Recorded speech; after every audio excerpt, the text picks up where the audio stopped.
اسلام میں خنزیر کا گوشت کیوں حرام ہے؟ 12 سائنسی وجوہات جنہیں جان کر آپ کا بھی ایمان تازہ ہو جائے گا۔ اسلام میں ہر بات کا حکم بلا وجہ نہیں دیا گیا، بلکہ اس کے پیچھے ایک گہری حکمت پوشیدہ ہے۔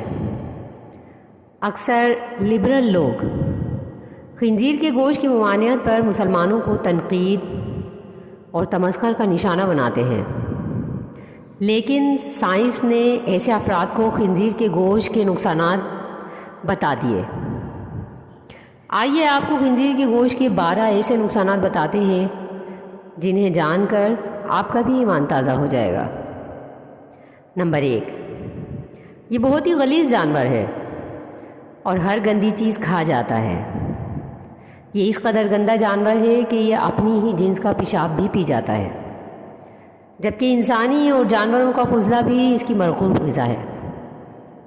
نمبر 2، خنزیر کا گوشت دیگر جانوروں کی نسبت اس لیے زیادہ زہریلا ہوتا ہے کہ یہ زہریلے مادوں کو اپنے اندر جذب کر لیتا ہے، جس کی وجہ سے اسے کھانے کے نقصانات بہت ہی زیادہ ہو جاتے ہیں۔ نمبر 3، یہ واحد ممالیہ ہے جسے پسینہ نہیں آتا، جس کی وجہ سے زہریلے مادے خارج ہونے کے بجائے جسم کے اندر ہی رہ جاتے ہیں۔ نمبر 4، یہ اس قدر زہریلا ہوتا ہے کہ اس کے اوپر خطرناک زہر کا اثر بھی کم ہوتا ہے۔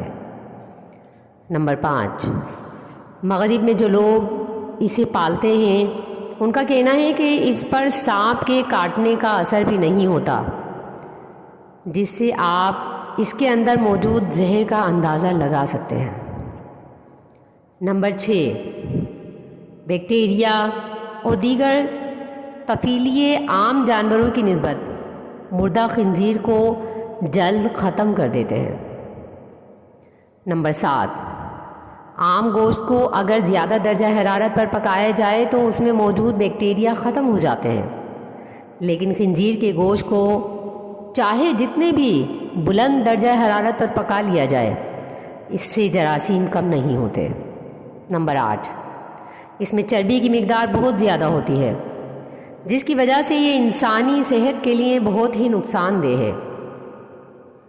نمبر 9، گائے میں 4 مادے ہوتے ہیں، جس کی وجہ سے اس کا نظام بہت اچھا ہوتا ہے اور یہ کھانے کو ہضم کرنے میں بہت وقت لیتی ہے، جبکہ خنزیر